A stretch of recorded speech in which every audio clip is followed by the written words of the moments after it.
So ಈಗ pan ಇಂಡಿಯಾದಲ್ಲಿ we have 1,65,000 post offices ಇವೆ.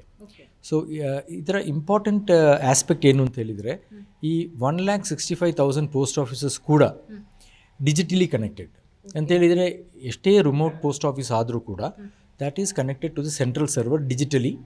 ಸೊ ಏನೇ ಟ್ರಾನ್ಸಾಕ್ಷನ್ ಒಂದು ಚಿಕ್ಕ ಆಫೀಸಲ್ಲಿ ಆದರೂ ಅದು ಸೆಂಟ್ರಲ್ ಸರ್ವರಿಗೆ ಹೋಗಿ ಅಪ್ಡೇಟ್ ಆಗುತ್ತೆ. ಸೊ ಇಂಥ ಒಂದು digitally connected network, it's the number 1 in the world in terms of the network size and complexity. 1.6 lakh individual ಔಟ್ಲೆಟ್ಸನ್ನು ನಾವು ಕನೆಕ್ಟ್ ಮಾಡಿದ್ದೀವಿ. ಸೊ ಇತ್ತೀಚೆಗೆ ಏನು ಮಾಡಿದ್ದೀವಿ ಅಂತ ಹೇಳಿದರೆ, ಒಂದು ಪಾಸ್ಟ್ 2-3 ಮಂತ್ಸಿಂದ ನಮ್ಮದು IT 1.0 ಅಲ್ಲಿ ನಡೀತಿರುವಂಥ ಪ್ಲ್ಯಾಟ್ಫಾರ್ಮನ್ನು ನಾವು APT 2.0 ಅಂತ ನಮ್ಮದು IT 2.0ಗೆ ನಾವು ಅಪ್ಗ್ರೇಡ್ ಮಾಡಿದ್ದೀವಿ. ನ್ಯೂ ಸಾಫ್ಟ್ವೇರ್ನ ತಂದಿದ್ದೀವಿ. ಆ ಸಾಫ್ಟ್ವೇರನ್ನು ನಾವೇ ಡೆವಲಪ್ ಮಾಡಿದ್ದೀವಿ, ಔಟ್ಸೈಡ್ ಏಜೆನ್ಸಿ ಅಲ್ಲ. ನಮ್ಮಲ್ಲಿ CPT ಅಂತ ಒಂದು ಆರ್ಗನೈಸೇಷನ್ ಇದೆ.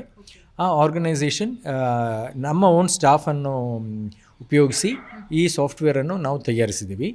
So it's a complete end to end solution for mailing and logistic operations, e-commerce, parcels, everything including COD.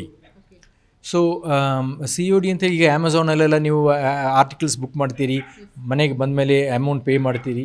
So ಅಂಥ ಫೆಸಿಲಿಟಿಯನ್ನೆಲ್ಲ ನಾವು ಇನ್ಕಾರ್ಪೊರೇಟ್ ಮಾಡಿ ನಮ್ಮ ಹೊಸ ಸಾಫ್ಟ್ವೇರ್ ಬಂದಿದೆ. ಅದು ರೋಲ್ಔಟ್ 2-3 ಮಂತ್ಸಲ್ಲಿ ರೋಲ್ಔಟ್ ಆಗಿದೆ. ಯಾಕಂತೇಳಿದ್ರೆ ಇಷ್ಟು number of networks 1,65,000 post offices ಇದೆಯಲ್ಲ, ಸೊ ಅದು ಫೇಸ್ಡ್ ಮ್ಯಾನರಲ್ಲಿ ನಾವು ರೋಲ್ಔಟ್ ಮಾಡಿದ್ದೀವಿ. So since yesterday the entire system has stabilized and we will be now able to offer the best possible postal solution to our customer. ಹೇಗೆಂದರೆ, ಮೊಬೈಲಲ್ಲಿ ನಿಮಗೆ ಎಲ್ಲ ಟ್ರಾನ್ಸಾಕ್ಷನನ್ನು ಮಾಡುವಂಥ ಸೌಕರ್ಯವನ್ನು ನಾವು ಕೊಡ್ತೀವಿ. ಸೊ ಅದು ಆ ಎಲ್ಲ ಫಂಕ್ಷನಾಲಿಟಿ ಈಗ ನಾವು ಎನೇಬಲ್ ಮಾಡಬೇಕಷ್ಟೇ. So shortly all this functions will come.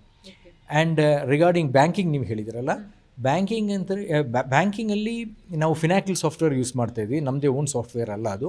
So ಅದರಲ್ಲಿ ಏನು ಚೇಂಜಸ್ ಇಲ್ಲ. ಸೊ ಬ್ಯಾಂಕಿಂಗ್ ನಿಮಗೆ ಏನು ಫೆಸಿಲಿಟಿ ಮುಂಚೆ ಸಿಗ್ತಿತ್ತಾ ಅದೇ ಈಗಲೂ ಸಿಗುತ್ತೆ. ಆ್ಯಂಡ್ ನಮ್ಮಲ್ಲಿ IPPB ಅಂತ ನಮ್ಮದು ಪೋಸ್ಟಲ್ ಬ್ಯಾಂಕೇ ಇದೆ, ನಮ್ಮದು ಓನ್ ಬ್ಯಾಂಕ್ ಇದೆ. So they are also having A digital platform, ಮೊಬೈಲಲ್ಲೇ ಇದೆ, like any other private bank. ಮತ್ತು ಇನ್ಶೂರೆನ್ಸಲ್ಲಿ ಏನು ಹೇಳಬೇಕು ಅಂತ ಹೇಳಿದರೆ, ನೀವು ಯಾವುದೇ ಇನ್ಶೂರೆನ್ಸ್ ಕಂಪ್ನಿ ತೊಗೊಳ್ಳಿ ಇಂಡಿಯಾದಲ್ಲಿ, ಪ್ರೈವೇಟ್ ತೊಗೊಳ್ಳಿ, ಗೌರ್ಮೆಂಟ್ ಇನ್ಶೂರೆನ್ಸ್ ಕಂಪ್ನಿ ತೊಗೊಳ್ಳಿ, ಒಂದು ಚಾರ್ಟ್ ಮಾಡಿ ಎಷ್ಟು ಪ್ರೀಮಿಯಮ್ ಕಟ್ತೀರಿ ನೀವು ಫಾರ್ ಎ ಪರ್ಟಿಕ್ಯುಲರ್ ಪಾಲಿಸಿ. ನೀವು ತಿಂಗಳು ಅಥವಾ ವರ್ಷಕ್ಕೆ ಎಷ್ಟು ಪ್ರೀಮಿಯಮ್ ಕಟ್ತೀರಿ ಮತ್ತು ಎಷ್ಟು ಬೋನಸ್ ಬರುತ್ತೆ, ಫೈನಲ್ ಆಗಿ ನಿಮಗೆ ಎಷ್ಟು ಅಮೌಂಟ್ ಬರುತ್ತೆ ನೋಡಿದರೆ, PLI is the number 1 in terms of benefits.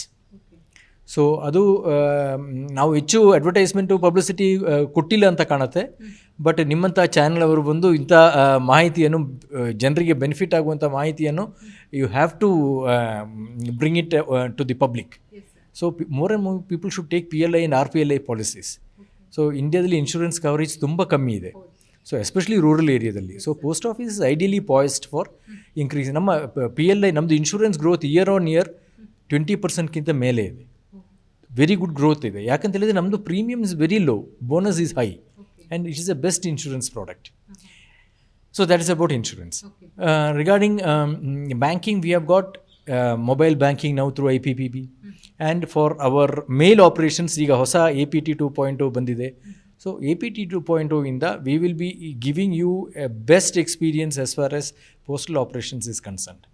So you can proudly tell that India Post will be, the most user-friendly organization, taking all the banking, insurance and postal services across the length and breadth of the country.